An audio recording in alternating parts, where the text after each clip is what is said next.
Alright, what's up y'all? It's LakerFan here. Today's video, bro, this game was a wild one, alright? So you see, we're pulling up to a streak on the Beats event that happened last night.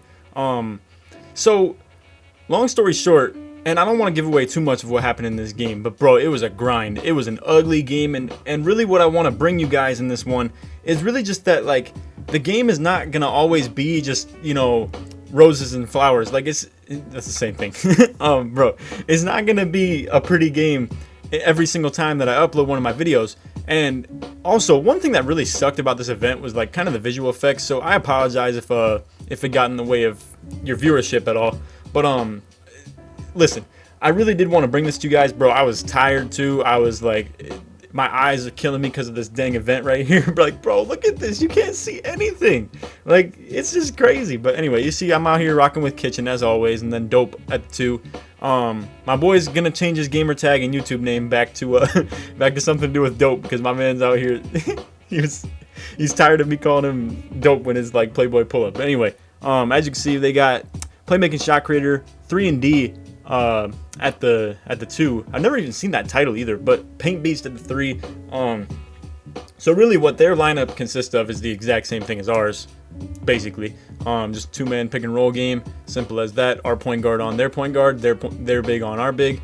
And like I said, bro, it got real ugly, so just keep that in mind. You see, we got a nice start to the game, blocking a lob, but bro, I promise you, it was not that good the whole rest of the game. But like I said, I don't want to give away too much, so I'm just gonna commentate the game as we go. You know, speak on any opinions or ideas that I have along the way. I know a lot of people have kind of commented as like, yo, Lake, don't get too distracted from like what you're trying to talk about, bro. Like the constant changing of topics in the videos gets a little hard to follow. I feel that, and all I can say about that is that I don't know, bro. This YouTube stuff is a lot harder than y'all think it is. Like, especially when you have just such an active mind that like constantly bounces from thing to thing when you see the thing you want to like bring up a topic about. Like, bro, right there I almost just lost it because I was like wanted to explain to you guys how I almost had the roll right there. I don't know. I love like detailing my brain and kind of just giving you guys how, like, you know, how things in my mind work as far as this game goes, because I know a lot of you subscribe to this because of my expertise in the game and just how to properly run the stuff that I do with like my build. And I know for the most part a lot of it is the entertainment value as well, and you're just here to listen. I know there's this dude here I go changing topics. There's this dude I sub to, his name is Dev, and he does like he does like music reactions and stuff, and my dude just be talking like, and I actually kind of mess with that in his videos. I just kind of like you know, getting lost and just kind of just going wherever, you know, just following whatever he's talking about. But anyway, aside from that, I'll get back to the commentary now though. You see, we had a pretty bad lob there. I don't know, it was kind of, yo, and this dude's saucing too, but we had a pretty bad lob there. I thought it was a decent time too, but it might have just been a little late and a little just delayed. You see, big jumps. I feel like we could have got a nice little 3-pointer out of that, but Dope gets past his guy from the corner, 6-6. This was really like the last game we played as well in this Beats event. Like I said, it was getting late, bro. I was so tired. Like, my eyes were killing me with this visual stuff that was going on in this game. See, nice hedge right there. Kitchen gets back. So now they're trying to wrap it around, just get just some relief for the PG. Now they put Dope in the little 2-man pick and roll game. I don't think this is exactly how they wanted to run that though, just considering, like I said, they had like a lock at the 2, basically like a 3 and D, and occasionally he was switching on to Kitchen. It's so hard to like tell the difference between certain players though. But anyway, you see my dude just setting some horrible screens, ain't squaring up with the dude at all. But here we are, 8-8. Now let me just say, this is where it starts to get a little ugly, and we start to like kind of lose our grip on the game a little bit. So I try to help right there. That was some nice hedge D, and then also I think I hit him with some pass interference basically. You see Dope out for the count. Dude's on the ground.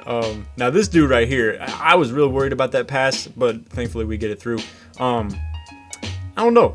And now dude in the corner is like literally hugging Dope, like he's just face guarding, which honestly, bro, we can get cuts off that, and we ended up getting a look at that. I try to get the block right there on the, or just shot contest, but boom, he gets the board, I get the passing lane, he gets right past me. It's simple as like, I don't know, right? Like I said, right here is where it kind of just started falling apart. We're just running our regular game, but like I said, dude is literally hugging Dope in the corner, which, I don't know, at the end of the day, I just feel like that's kind of a bad thought process, bro. Like, my dude has, so here's what he went with, and you see, we get the very late, it wasn't too contested, but whenever you see some red pop up on a layup from a dude that's not really supposed to be hidden, like contested layups or anything, probably not the best thing. But the thing about Dope, so his player, and you see I help, really bad idea to help right there, but I don't know. I really should have just hoped that he missed it. Simple as that, because that was just giving up a free rebound at that point. But let me get back to the Dope topic. So my man has, like, he went with the playmaking and defending pie chart at the small forward. So I don't know, and you see I know the big's helping real high, so I just went for the slip right there. But here I go, getting off topic. Listen, I hope y'all love me for it, all right? But if not, I apologize. But anyway, as far as the three-pointer from Dope goes, he probably has like around 65, 67, I think, something like that. My dude, like I said, he has the small forward 6'8", playmaking and defending pie chart, and it's just not really, I don't know. There's so many benefits to it, though. I just really want you guys to understand that. Boom, he blocks that shot on the three. This where the stuff really started feeling out of touch. I thought we were just for sure gonna lose. Dope was trying to rotate over there. Boom, glass takeover, gets the board. Now he's still open for three. Thankfully, he times it horribly. That could have been the dagger right there, bro. But anyway, I forget what I was even talking about at that point. But oh yeah, the benefits of Dope's player. So my dude gets Hall of Fame floor general and Hall of Fame defensive anchor. Can really tailor his build to be whatever he wants it to be too. He gets contact dunks and alley-oop packages once he hits 99.9. Pretty positive that once you reach that level that you unlock the new animations, you don't lose them. But I'm pretty positive. I'm like 99% sure. But anyway, yeah. So once he unlocks his lob packages and his you see nice slip right there as well.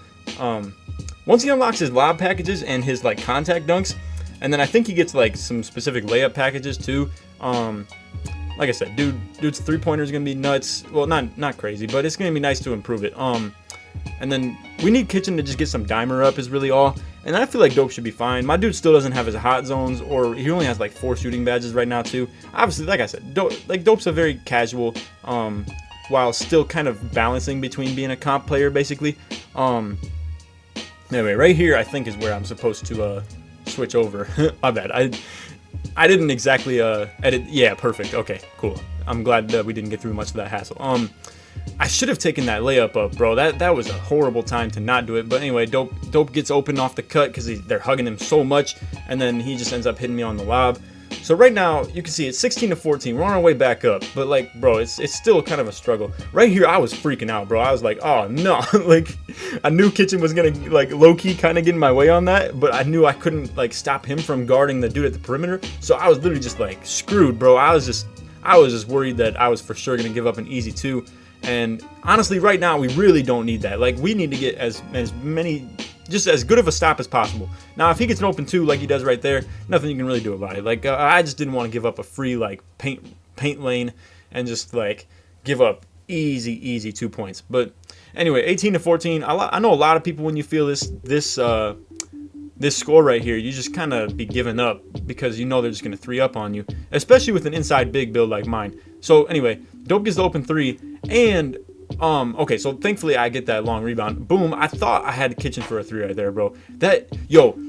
Real quick, I don't want to rewind too much in this video because I know it's already long, but bro, I just want to give you guys this advice right here. You see what I do, right? I'm sprinting right at the defender, and I do the fake pass as like kind of a jump stop. Like, I've come to realize that you can do this right here, like, and your dude will come to a jump stop almost every time, kind of get in the defender's way, and it's just a really good way to kind of like moving screen him essentially. But anyway, you see we get the nice slip. Obviously they're playing sides, so you run it back, slip, simple as that. Y'all know the deal to the channel. But anyway, 18-16. We on our way back up, but like I said, it's really we're real struggling right now to get stops, but thankfully he misses the pretty open. And you see that I hit the jump stop again just to. Also, one thing about doing that is that it stops people from like spamming you with steals and stuff. So generally, like, I don't like to do it on the inbound because I like to push the ball up the court myself on inbounds and kind of just see if we can get any like secondary fast break. But just keep in mind when doing that jump stop, it's really good for like not losing the ball because you are no longer dribbling. Obviously, people can't really steal the ball from you when you're not putting it on the floor. So like you see, I see him put the ball on the floor right there. I was like, yo, this is my time. I gotta like go for the reach. I could have really had some like game-changing play right there, but get the reach in. You're gonna see I get a lot of fouls here on some like crazy stuff. Right here, bro, I went for the steal, and this dang park badge, this nothing easy BS, bro, kills me on the the stop. I thought for sure. Now you could see that two different ways. Maybe I wasn't gonna get the poke, and maybe he was gonna make some BS layup over me, and that was a solid thing. But long story short, they get the slip because I just, or not slip, but more of like a premature roll. Just because I was so trying to make sure that they didn't get a 3 right there just to end the game. But I don't know, bro. It's a tough thing because like really you gotta not give up buckets at all at this point in the game when you're like, you know, now we're like down 20-16. It's looking real rough. Kitchen misses another 3, but hit this jump stop, boom. Kitchen's low-key open for 3. Now listen, he didn't get open, but here's the thing. This dude that I'm guarding, I'm sure is like a huge like big man, right? Like he's probably like super tall, probably like 7'3". His perimeter defense, I'm sure, is so trash it's not even funny. But anyway, Dope gets the perfect bait from the corner right there, and then dude starts taking off in transition on defense, and he doesn't get the O board. So it was like a perfect sequence right there. But anyway, back to that big man point. Bro, that perimeter defense is horrible the taller you go. And that's what I love about my player too, bro. I got like so much ability to actually contest perimeter shots. You see, we get the slip again. I knew guard was going to step up super high, so I already knew I was going to leave that big man in the dust. But anyway, 20-21, we got the lead now. So this is like high leverage situation right here. You see Kitchen almost gets a steal. He's reaching again, gets the foul. This is a high leverage situation right here. We finally have the lead. We can actually play to the way we want it. And now we can kind of just give up 2s willingly. Not so much willingly, but like the whole point of what we're doing right now is to force turnovers. Like, so we're just trying to get a steal because we know it's going to be pretty simple to get our own dunk in like retrospect. But listen, bro, like the way you're gonna see these guys defend this is very interesting. So they still continue to play this like side stuff, but he switches really prematurely, and you're gonna see on the next time down. So the big man left Kitchen real early to get to me, and so what happens is my dude does exactly what we're trying to do. Now I'm gonna explain why we didn't get anything out of this possession. I was waiting for, I didn't want to come back to Kitchen because I didn't want to let them switch back. So the whole point of me staying down here is if this guard leaves me for a split second, you can easily thread this down and I get an easy dunk for game. I'm waiting for Dope to get to the corner for our spacing to be proper, because him on the wing with like no range extender, that's a bad thing. So anyway, long story short, he gets the foul, which is really a great foul to reset your matchups to make sure you don't get the switch. I'm surprised they can give us new 24 though on the shot clock. But anyway, Kitchen like low key gets open there. Like, bro, it was real tight. But anyway, big man stepping up too high. Listen, bro, I'm gonna replay this. I'm not sure if this is the right way to approach this when I got slash takeover as a big. So again, big helps out so high that like, I don't know. I think long story short, I don't think they should have switched this at all. I think you got to just literally maybe help off corner if your guard gets stuck on a pick. But I don't know. End of the day, people be sleeping on slashing ability like it doesn't even matter. But slash takeover with 16 points, 8 for 9. The big man, this is a great battle of bigs right here. Like my dude I was going against had 14 and 8. I had 16 and 5 with 2 assists. He had a steal and a block as well, and we both missed 1 shot while still kind of, you know, carrying a solid scoring load. Now, really what this comes down to, I have games like this when people really decide they want to take Kitchen out of games, and it's simple as that. So really what it came down to is they just decided to play sides late in that game, where I was just like, screw it, bro. We'll just take our 2s as we get them, and we'll just play good defense. And thankfully, that's how it happened. So, anyway, ugly middle of the game. It was like a solid start, but then ugly middle of the game, and then perfect ending. I just love this video right here. It was, I thought this was probably one of my favorite gameplays, just because it's all about overcoming adversity, bro. Like, if you get down like around like 6 points and it's close to the end of the game, you can't completely change your philosophy up, bro. Like, we just took our twos if they gave it to us, and we got to play good defense. Simple as that. We can't do anything about like forcing threes. Forcing threes will never win you games. That's my opinion, and I stand to that. But anyway, that's all for the vid. Hope y'all enjoyed. If you did, feel free to drop a like, sub if you're new, all that good stuff. If you're new and already, or no, my bad, I totally messed that up. If you're new and not subscribed, feel free to. But if you already are subscribed, feel free to turn on notifications. And if you made it to the end of this video, put chillin'. Yeah, let's put chillin' in the comments. If you made it to the end of this video. Anyway, that's all for the vid. Hope y'all enjoyed. Other than that, take it easy, man. Peace.